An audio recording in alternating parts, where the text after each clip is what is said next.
Good morning, good morning. Welcome to our 9 o'clock service. We'd like to start off singing Rooftops.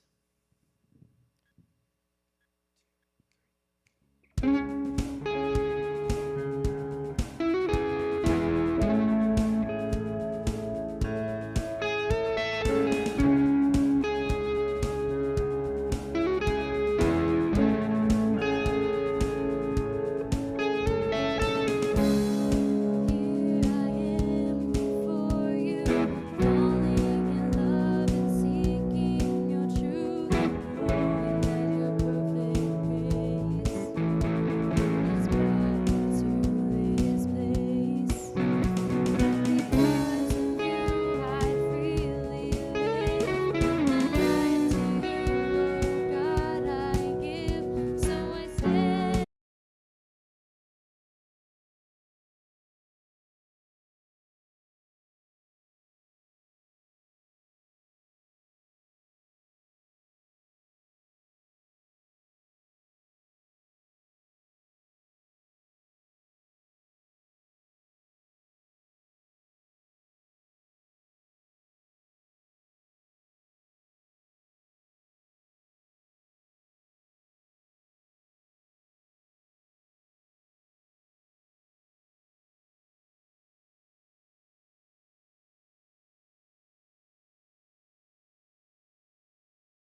too. Well, I guess we could. Does tossing and turning at night count for exercise? It'd be kind of hard for Rayford, so I think we want to take our big boat up there when we want to go to Rayford and just go from there, you know. Will they deliver it to the lake up there for you? Yeah, they'll deliver it that way. Is that a new one? Yeah. Brand new, and then right now we want, it's got square pontoons. My dad had a lot of energy. I didn't have as much. He could walk forever. We're on, He liked walking. A lot of times he would, I'm not sure what it's. instead of driving to the store, he'd walk to the store. Labor. And sometimes when he'd come in from work, he'd stop at the store and he'd walk home and he'd get ready to go somewhere. He's like, "Where's my car?" Yeah. He left it at the store. 'Cause he was so Okay, used we're to walking. online. Sorry, scared it. Whoa. See if I can get up on this horse and we'll. Oh. Okay. Good morning. Good morning. Morning.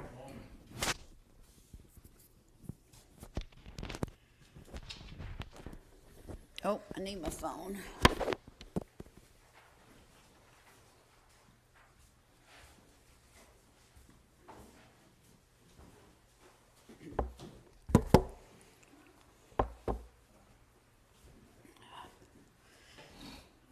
I need a book.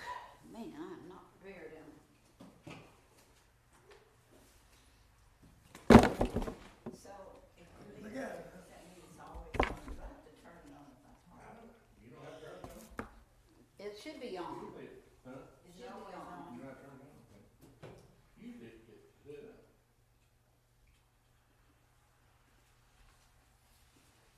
I think it's on. Or you use battery or something? No, he checked them all this morning. Oh, you did? So, so do you wanna talk, cause I think when I talked to him that last week, I don't think it was on, I don't know. That one's on now. Is it on? That's on now. Yeah, it's on. Rings up. Oh, okay. It's on. According to the red light, it's on. You have to push the button. No, it's on right now. His name. All righty. Oh, can y'all hear me okay? All right.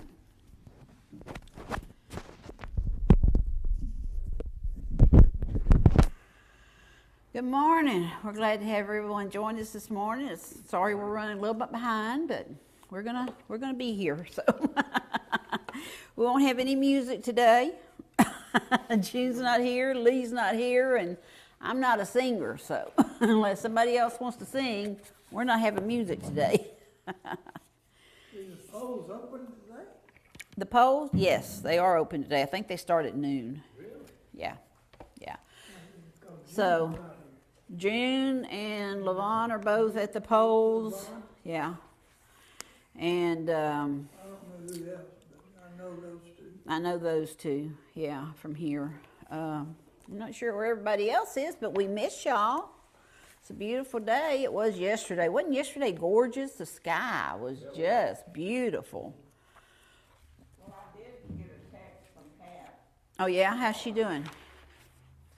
She was doing better and she said they were gonna try to be here today, but evidently she hasn't quite gotten Yeah. better. Thing. I got the wrong book. Jimmy, give me the other book in there, please. I'll get it. Never mind. I'm sorry. Yeah, I didn't realize you had to get up. I got it. Pepsi treats me. Sit back down. You get the mistreated lady. Poor thing. Poor thing. Oh, Louise, would you do the attendance for us today? We didn't get it done last week, so Okay. I'm glad Jane came through. I'd have forgotten again. Okay, so let's go over our prayer request.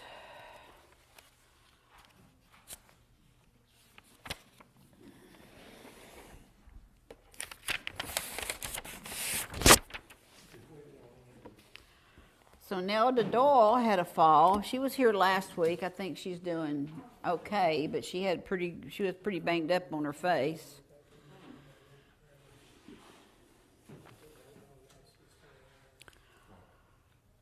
Okay. Oh, Pat emailed me too. Pat said, "Hi, Susan. Pat here was going to come this morning, but after shower and getting dressed, I've had to get back in my chair and heating pad. Bless her heart. Think I could sit through class this morning. So sorry. Really wanted to be there." Well, Pat, we're still in prayers for you, and hope that you feel better soon. Good morning. Let's see.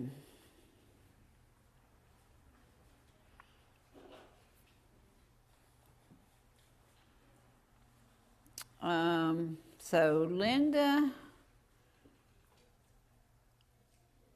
texted me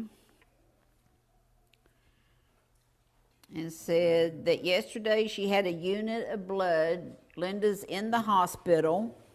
Did Linda have the blood? Yeah, Linda had a unit of blood yesterday. Said she's due to get platelets tomorrow, just before she gets an endoscopy.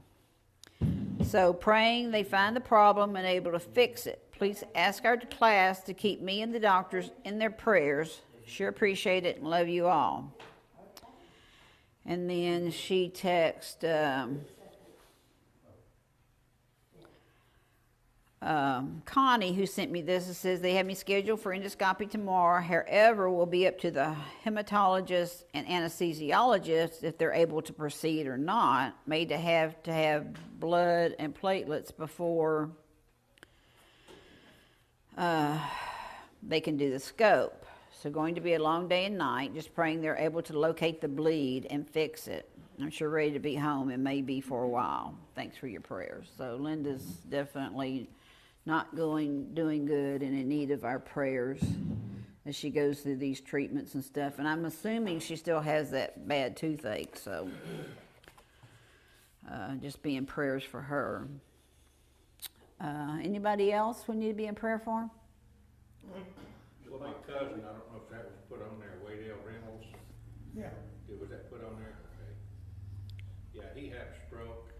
And I don't see he's it. had other issues, and he's in the twilight of life. What's his name? Waydale Waydale? Reynolds.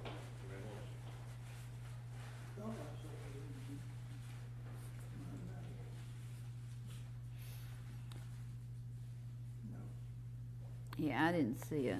Juana's cousin. Okay. We went to a funeral yesterday for one of Jimmy's cousin's sons. He was 54? Yeah, 54, I think, maybe. But anyway, he was young. And he was a police officer, and his wife worked with the police. And he was a councilman in Lake Jackson and Clute, or down in that area. Anyway, it was good to see him, but his mom was really upset. Her name is Judy. If y'all will be in prayer for her. Her daughter, isn't Jamie the one that's handicapped?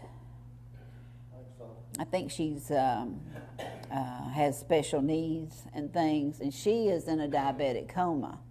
So she doesn't know her brother passed away.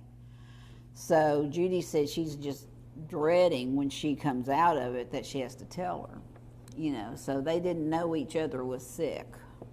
So, but anyway, he had cancer, and he fought it for a while, but there was a lot of people at the funeral, very, very highly spoken of, and it was really a great service. But you're thinking a young man of 54, and Jimmy said he had just slimmed down to about nothing, He was a bigger man.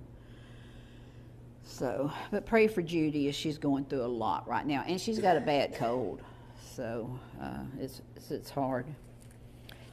Other prayer requests? Yes, ma'am. I think we need to remember to pray for the coming elections when we're having these, even from now until November. Yes. And especially for our police officers and our firemen. Yes. The police officers, they just need our prayers. They do, don't they? I'm telling you, yesterday was such a solemn thing. I mean, it was a good service, but the officers that were there and bore the flag and all that, but I sure wanted to tell them thank you for your service, but I didn't. But because when we went by them, they were always just standing there. But yeah, they go through a lot, they really do. So we definitely need to keep them in our prayers. Thank you. Anybody else? I just want to say about the funeral yesterday that we had a benefit from church a couple months ago. And they brought in thousands and thousands of dollars. Money won't save your life, so be ready. Yeah. Yeah. It's a real nice church over there. And the preacher, he was younger and really good. And he just kept saying that, he said, I like to do funerals like this where we know for sure where that guy is, and he's at the throne right now, so it was great. Mr. Frank, did I hear you say you had a birthday coming up? He does, on the 22nd. 22nd. All right, Mr. Frank. It's gonna be 89. Woo! How old are you really? 89. 89. All right, 89. All right, well, we have to sing happy birthday, so I'm going to move this mic out of the way while we sing. All righty. Happy birthday to you. Happy birthday to you. Happy birthday, dear Frank. Happy birthday to you. And many more. Okay, so I forgot the song. I'm sorry, y'all. We sang happy birthday to a sister yesterday. Today's her birthday. And so we were with them, and so we sang happy birthday to her, and we sang it the regular way, and I forgot the other. But may God keep you and bless you. Any words of wisdom for us, Frank? Any words of wisdom for us? No? Okay.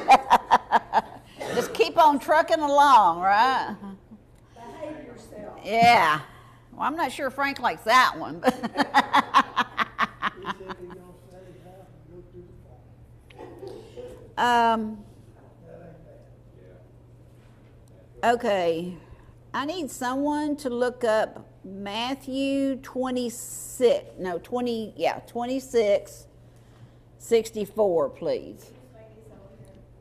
Yeah, thank you.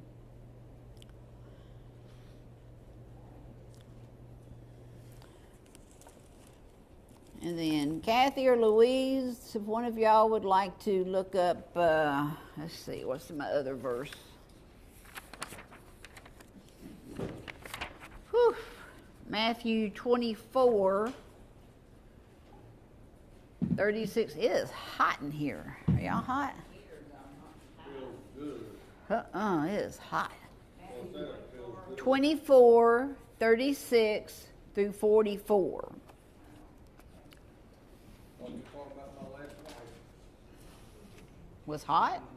26, 34.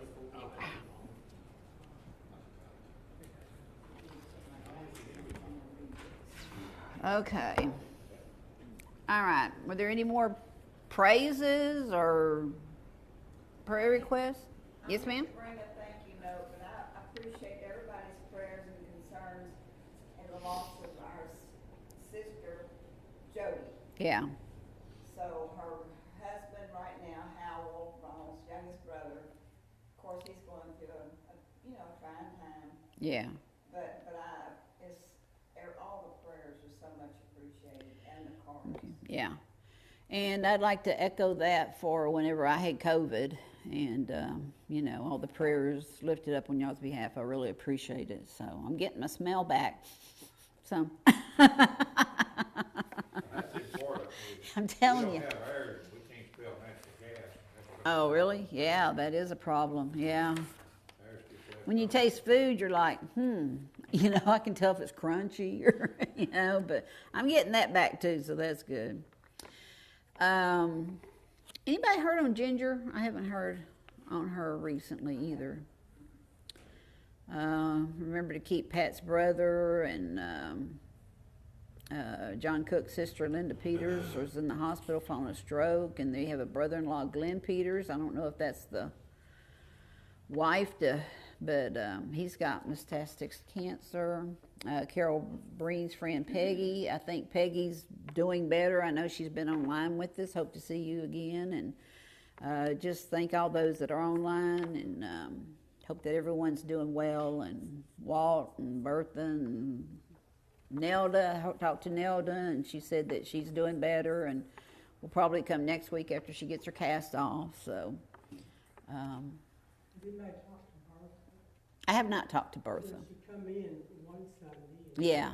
She told me She she was was. here last Sunday in church. Oh, was she? You Okay. said Bertha? Yeah. Yeah, Okay. she was here. She said Okay. by Kathy back there. Okay. All right. Bertha? How's Irene and Doris? Doing good? Okay. I need to talk to Irene now. She came 1 week though. She did. Okay. All right. Well, it's good to have these. Larry Sharp. Does anybody know about Larry and Aloha? I don't know if they had COVID or what. Larry, what I can understand, Larry's getting better. What was this? Talk in your mic there. Larry's doing better Okay. in recovery, Has a form of leukemia. Oh, does he?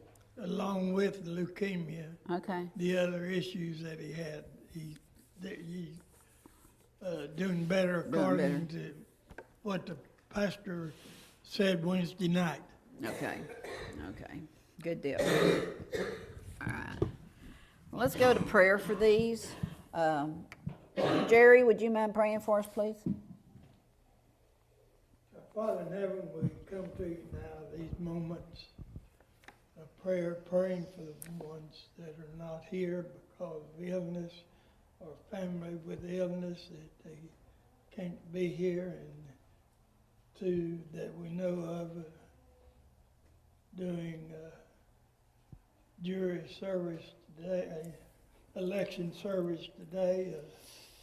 Just be with them, and the ones that are ill, Lord, just bless them and give them some type of healing. And the ones that are taking care of the ill ones, Lord, just give them the nurture and understanding to deal and help the ones that are sick. We thank you for the message this morning. It's a kind of tough one to understand, but in the end we can understand it. We ask you to bless each and every one that's here. I ask this in thy name. Amen. Amen. Thank you. Okay. There's some brochures over here if you didn't get one last week on the things coming up with the Baptist Association, including the fish fry on April 19th that we will be attending. Okay, so we got a lot of reading today, but left up here today is different pledges. And one's the Christian flag pledge. And you know, Vacation Bible School, they say it, but I don't ever really know the words. So I thought I'd read them. That's okay with y'all. It says, I pledge allegiance to the Christian flag and to the Savior for whose kingdom it stands, one brotherhood, uniting all mankind in service and in love. If y'all are like me, it's been a long time since y'all really said that. Okay, then the Bible. I pledge allegiance to the Bible, God's holy word. I will make it a lamp unto my feet and a light unto my path, and will hide its words in my heart, that I might not sin against God. Now, this is for, I guess, the youth group, or I think there's a boys RA group or something that meets in here. And it says, please initial and date each time the pledge is said. $5 for each pledge said the first time. $1 every other time. $20 if they can say all 3 pledges at one time. And I think that's great that they're teaching these young people these pledges. Thank you. Let me take it with me.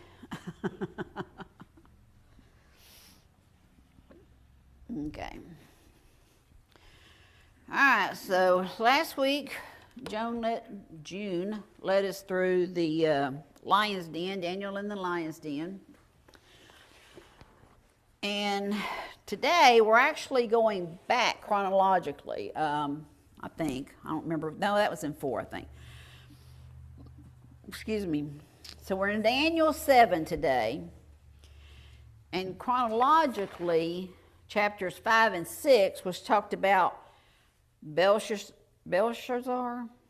Yeah, the king Belshazzar that drank from the goblets that were in the temple, and what God did to him. That was after the fact. But this is beforehand. And we're in Daniel 7.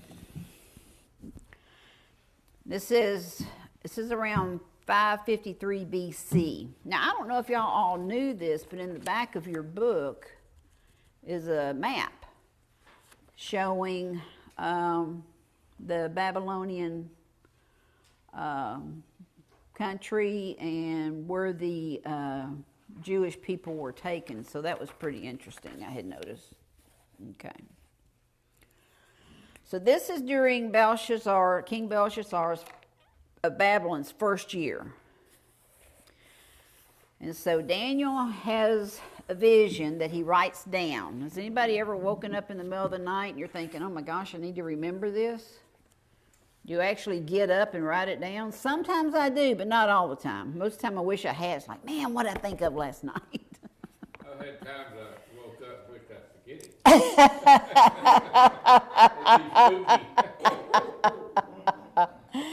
I'm telling you, man, I'm taking some medicine now that gives me these vivid dreams. Now, I had a medicine before, and it was nightmares. Oh, my goodness gracious.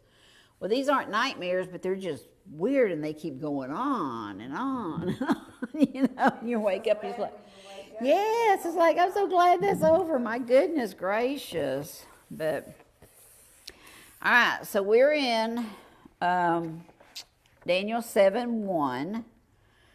It says, in the first year of King Belshazzar of Babylon, Daniel had a dream with visions in his mind as he was lying in his bed. He wrote down the dream, and here is the account of his summary. So this is not everything he saw, it's just the main key points that he saw.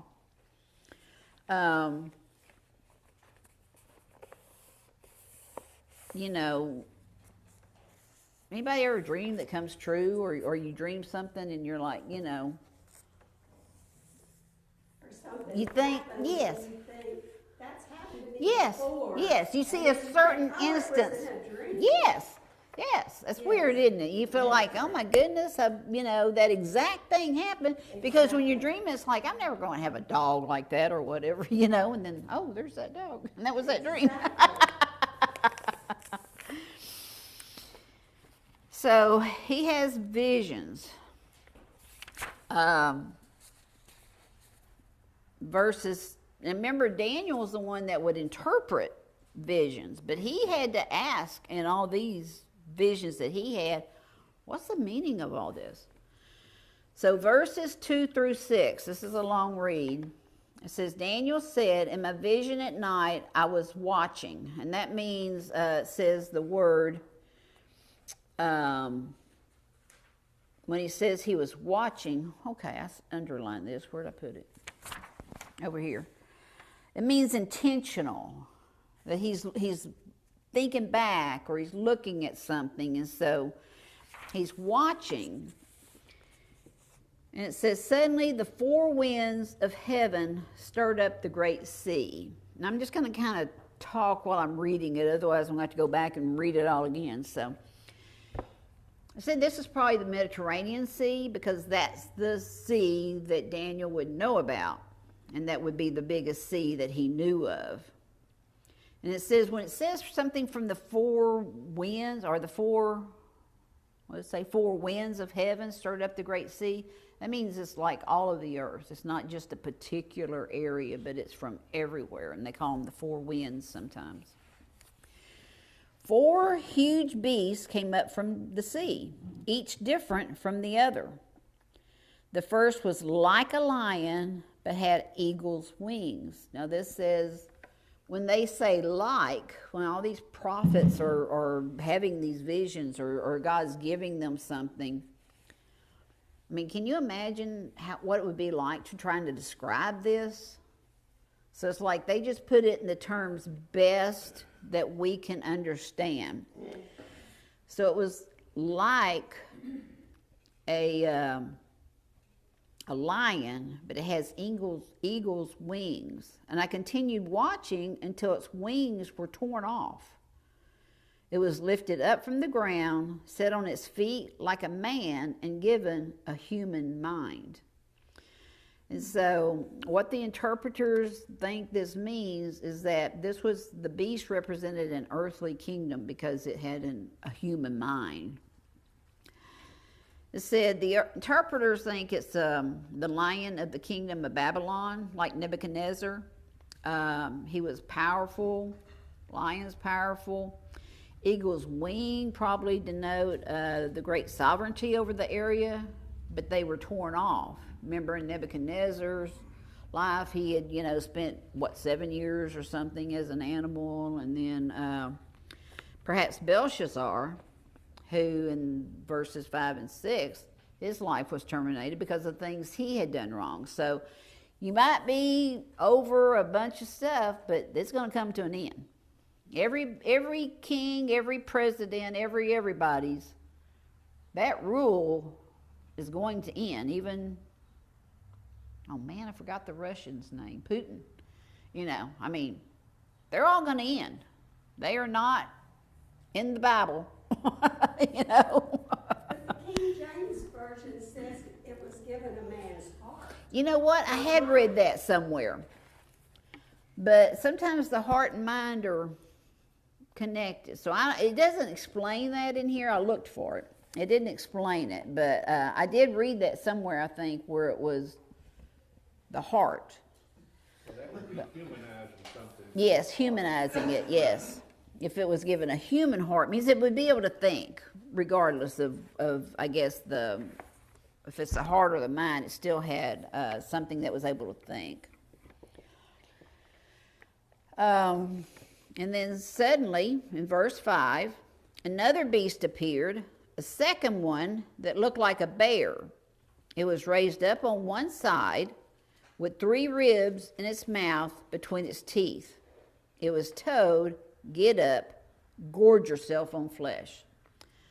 So here's this big old animal that raises up on one side. And they said that it appears that it's got these 3 ribs in its mouth, so it had already been eating. But it says, go ahead and gorge yourself on more, to eat everything he wanted. It said most interpreters believe the bear represents the Persian kingdom, sometimes called the Medo-Persian, which is the Medes and the Persians together, but Persia was the dominant force, so that's why they think it was raised up on one side.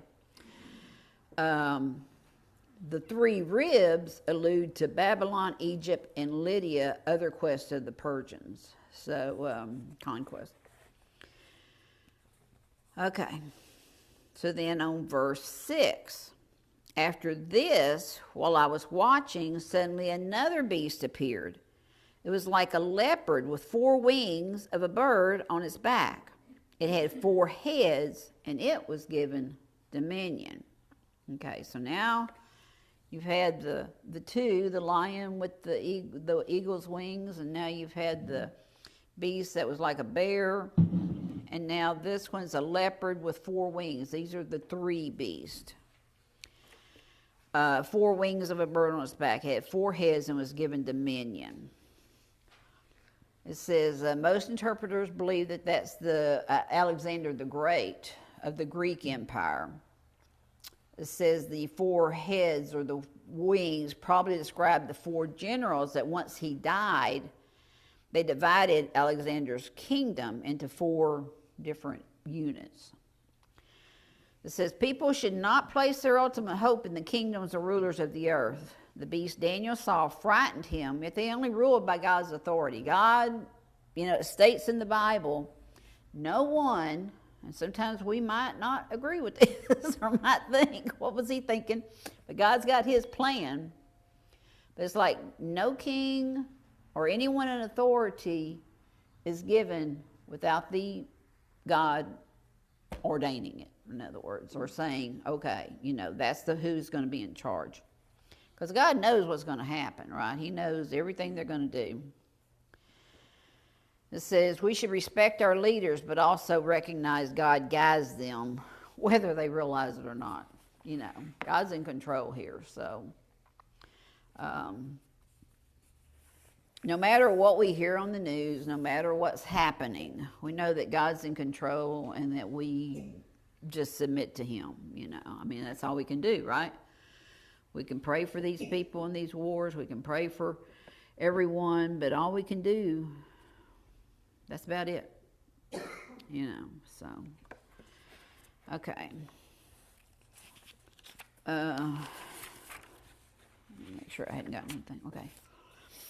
Verses 7 and 8 says, after this, while I was watching in the night visions, suddenly a fourth beast appeared, frightening and dreadful, and incredibly strong, with large iron teeth. It devoured and crushed, and it trampled with its feet whatever was left. It was different from all the beasts before it, and it had 10 horns. Okay, so now, this beast is much worse than the others. Daniel was really afraid of this beast, where the others, he wasn't. It says they might have been scary, but they weren't like this one. Can you imagine iron teeth that just crushes everything? And so what they're saying is his feet trampled over what was left from the first three. So this kingdom is bigger and badder than the others. It says most interpreters identify the fourth king as the Roman Empire, which was in place whenever Jesus came. Said it was the dominant empire for the 2nd century, and it surpassed all others in how much territory and everything. They ruled the world pretty much. It says scholars have identified the beast's 10 horn with 10 emperors of Rome. So he's seeing the horns, the 10 horns, and he says, while I was considering the horns, suddenly another horn, a little one, came up among thee, and 3 of the first horns were uprooted before it. And suddenly in this horn, they were like eyes, and the eyes of a human, and a mouth that was speaking arrogantly. So today we watch the news and we think all these people in control speak arrogantly now. We're not going to see anything till we see this guy come up. It says, it appears that the scholars understand that this little horn is the Antichrist, and that he's going to remove, these 3 other smaller countries. He's going to reign over them. And it says the Bible affirms that God puts leaders in their positions of authority for the sake of the citizens they serve. Nevertheless, God gives them the authority to rule, but he can take it away at any time. God gives grace to the humble, and he will empower humble leaders to serve him and their people effectively.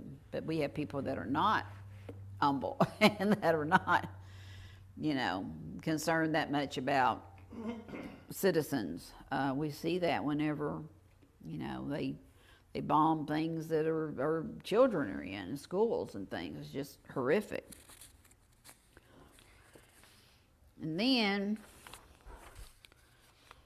we've got, let's see, okay. So verses 9 and 10. Now as I kept watching, the thrones were set in place. Thrones were set in place, and the Ancient of Days took his seat. Don't y'all love that song, The Ancient of Days? I just love that song. His clothing was white like snow, and the hair on his head the whitest wool.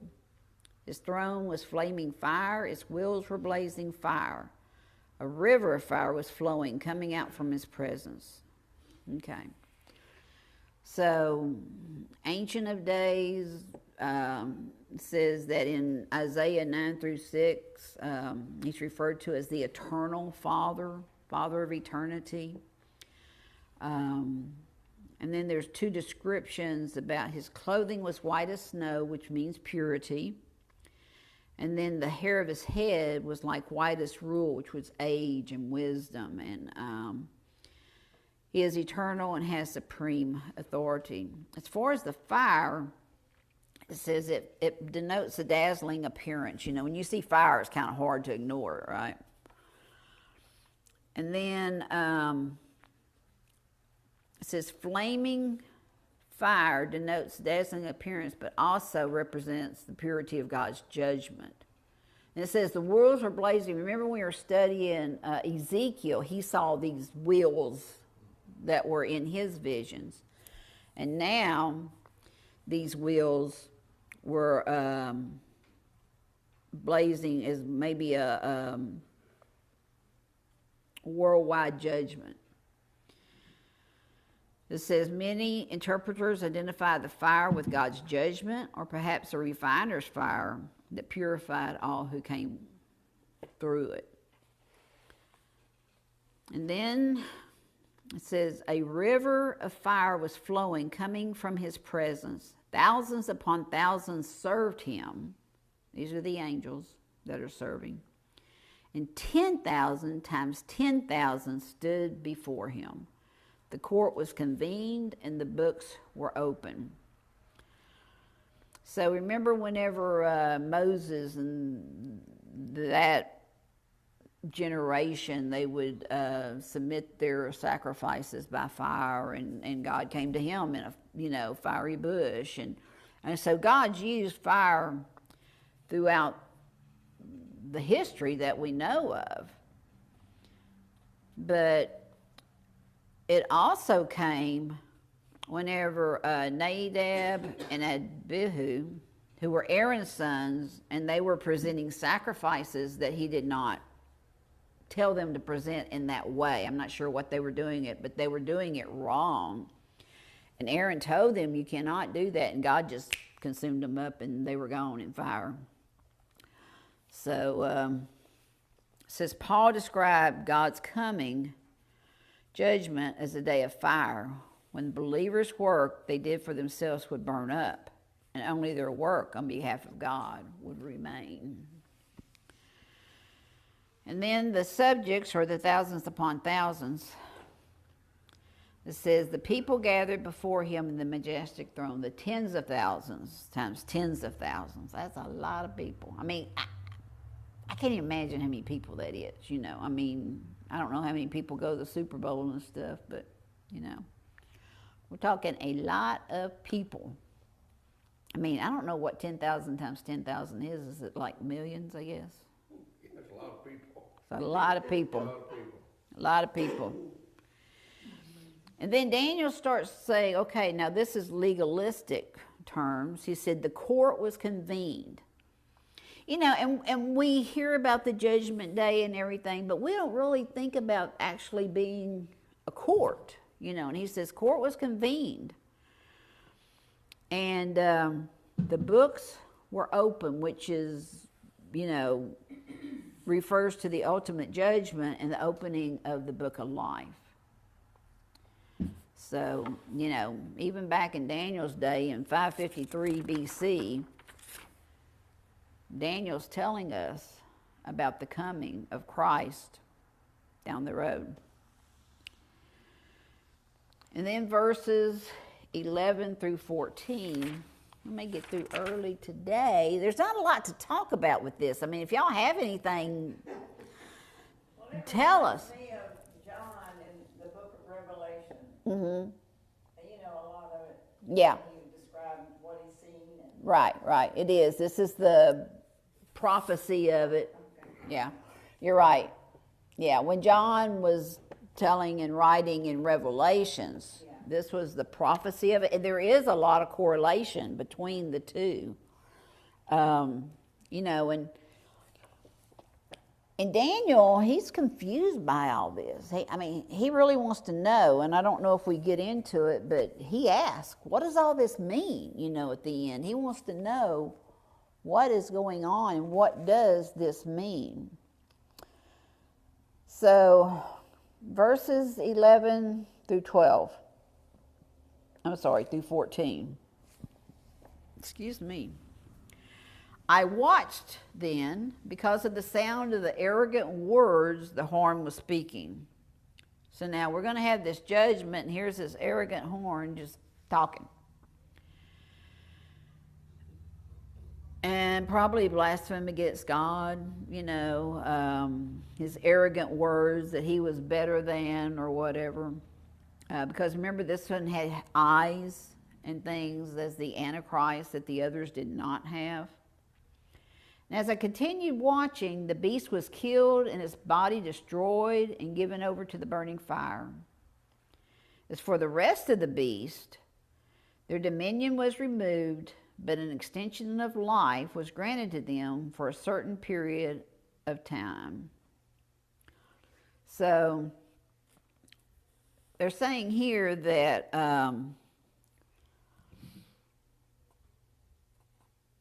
this represents the Antichrist in the final judgment. It says the language of Daniel 7 attests how God sweeps them aside on Judgment Day, He lets them have their say and then be gone, and he just kills the beast. It says the rest of the beast now, which was Persia, Babylon, and Greece, said their dominion was removed, but an extension of life was granted for them for a certain period of time.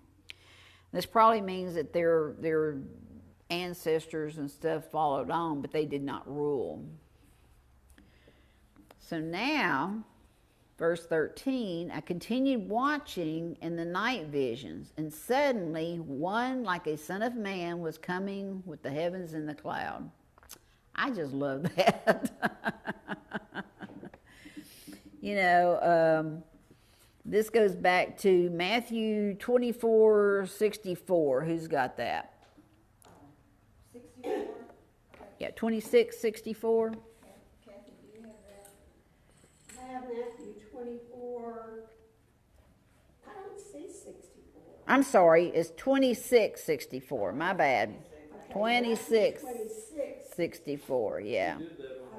I did. Okay, I have that. Oh, go ahead then, Kathy. Here. Go ahead. Mine's the King James. That's okay. It don't matter. Jesus saith unto him, Thou hast said, nevertheless, I say unto you, hereafter shall ye see the Son of Man sitting on the right hand of power and coming in the clouds of heaven. Okay. Now this was taken, what, can you look before and see when he was saying this? We've got some time, so.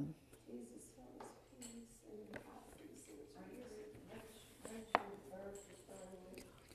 I'm at Matthew 26, verse 64. Yeah. And if you look up, this was whenever Jesus was led to Caiaphas, the high priest. Is that right, Kathy? Is that what you got? If you look in verse 57. Yes. Okay. And so says the priest and the entire council were trying to, find witnesses who would lie about Jesus, and they did. Right, they were looking for false witnesses. Right, and they were looking for false witnesses. And they're telling what all he said. And he said, were you going to answer these charges? What do you have to say for yourself? But Jesus remained silent. Then the high priest to him said, I demand in the name of the living God, tell you if you are the Son of God. And that's when he said, you said it. Mm-hmm. In the future, you'll see the Son of Man seated at the right hand. He said, and I will be, and coming. He didn't say I. He said, you'll see the Son of Man seated at the right hand and coming in the cloud of heaven. And so that's what this refers to.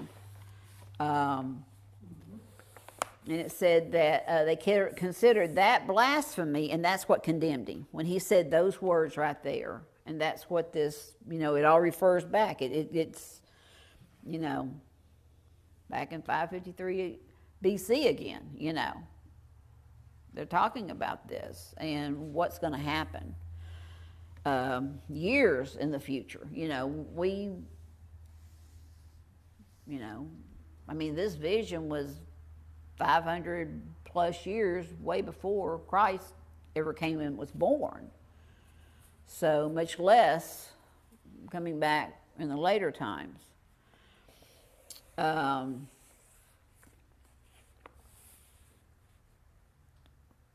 It says, no one's worthy to appear before God. So let me keep reading here.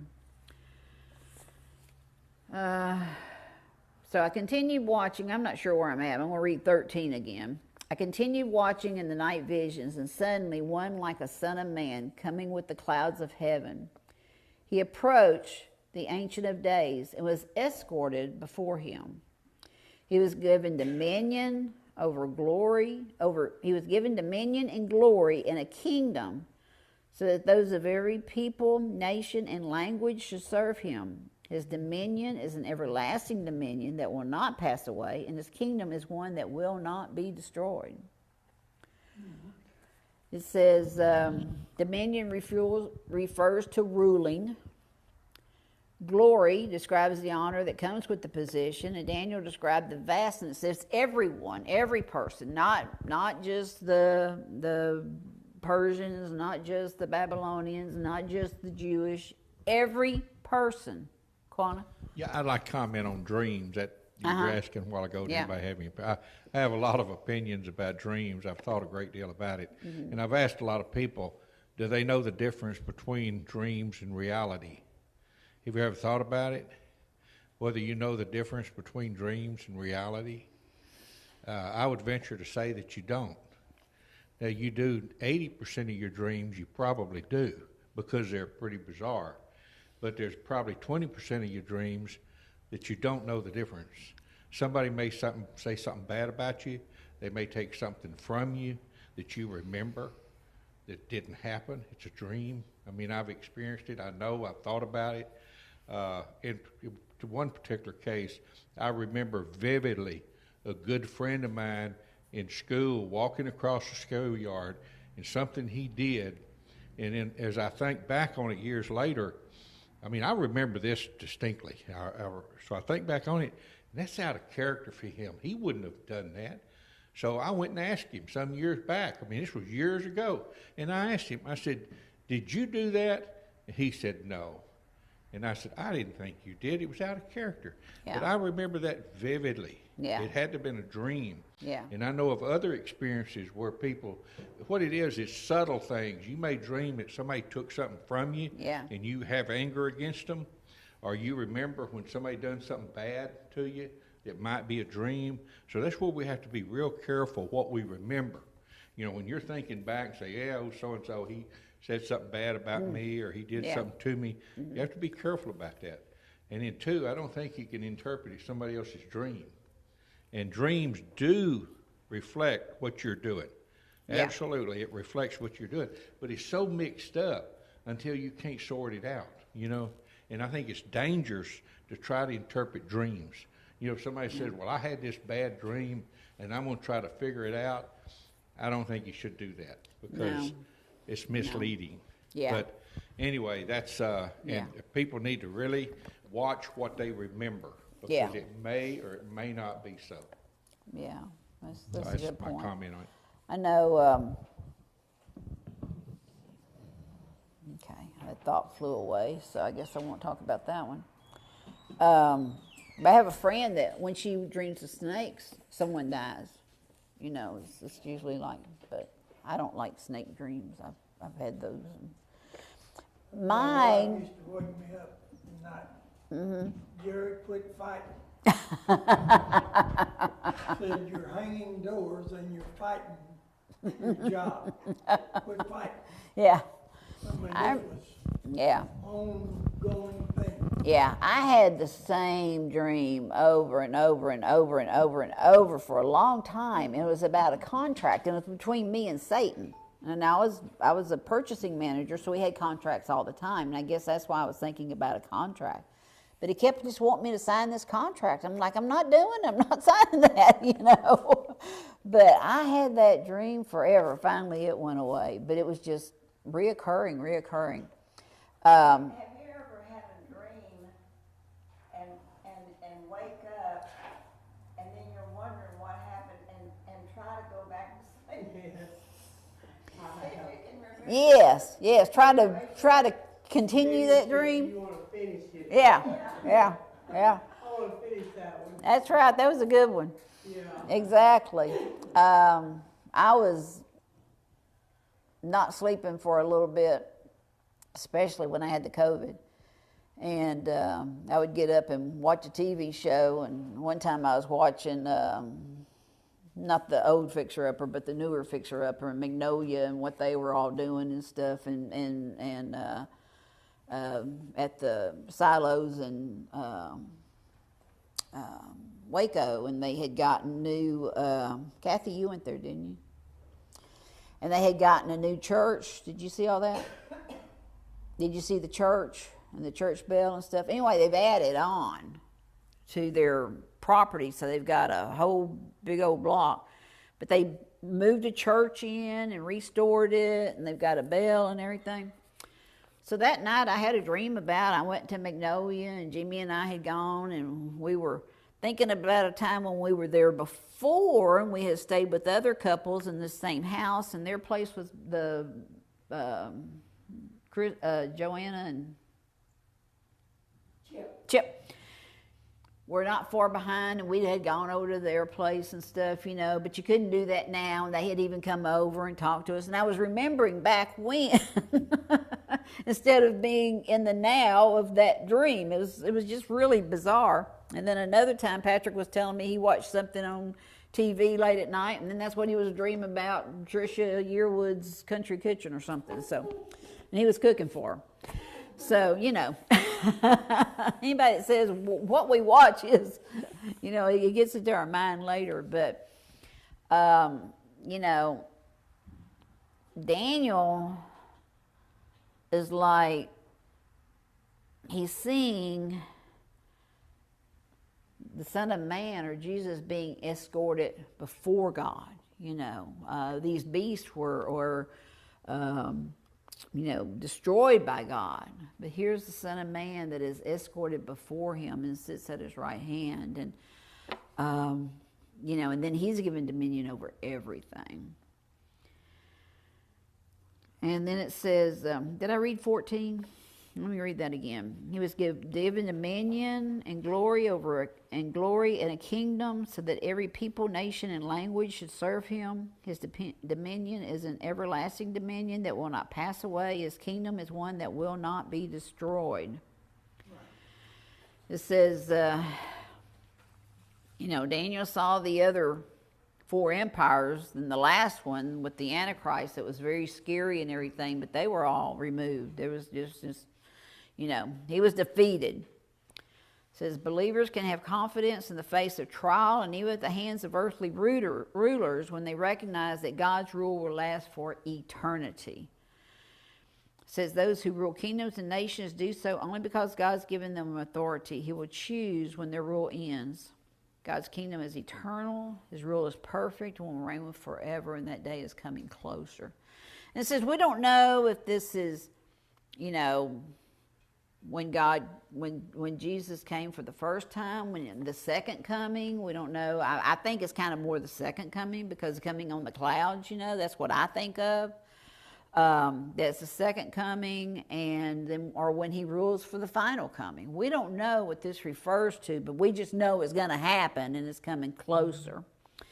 Someone want to read Matthew 24, 36 through 44. Okay. The title of this particular passage is No One Knows the Hour, the Day or Hour. Now concerning that day and hour no one knows, neither the angels of heaven nor the Son, except the Father alone. As the days of Noah were, so the coming of the man will be. For in those days before the flood, they were eating and drinking, marrying and giving in marriage until the day Noah boarded the ark. They didn't know until the flood came and swept them all away. This is the way the coming of the Son of Man will be. Then 2 men will be in the field, one will be taken and one will be left. 2 women will be grinding grain with a hand mill. No one will be taken and one left.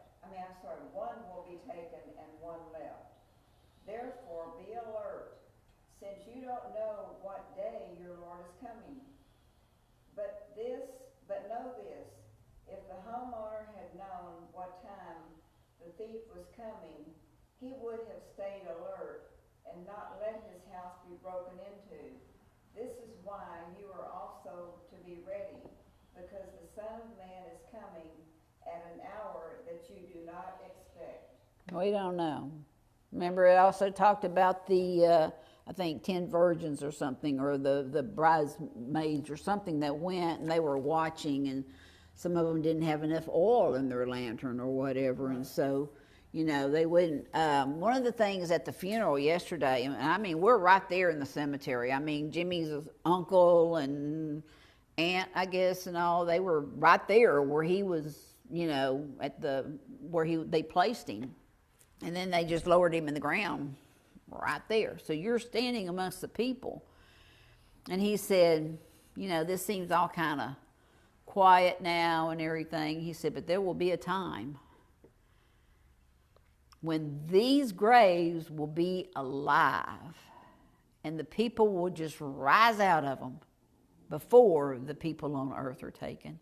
And I thought, man, I've never heard anyone say that at a funeral. And I thought it was so cool that he said that, you know, because he had talked a lot about, you know, him being saved, and if you know, wanted to make sure you were in heaven and stuff, you know, come talk to him. I love it when they do that, when preachers do that. And I think Brother Mike does the same thing, where they give the plan of salvation, basically, at a funeral. And it's like, we don't know. We don't know when we're going to die. You know, Jimmy keeps saying, well, when I'm gone, you need to. I said, Jimmy, you don't know. I might be gone tomorrow. We don't know. Well, we know it probably won't be too long. Yeah, so it's coming, right? We don't know when the Lord's coming, but we have an idea when we may be going. Right. And we're probably going to be going before he's coming. A lot of years. Yeah. All I got to say is closer than it was when I started. That's right. That's right. We only have a certain number, and we don't know how many, but we know we got fewer than we did yesterday. So, you know, we just have to be ready. I mean, if we're not ready, and if we're not saved, and if we're not ready to go, and we're not ready to be with Jesus, guess what? You're not going to be.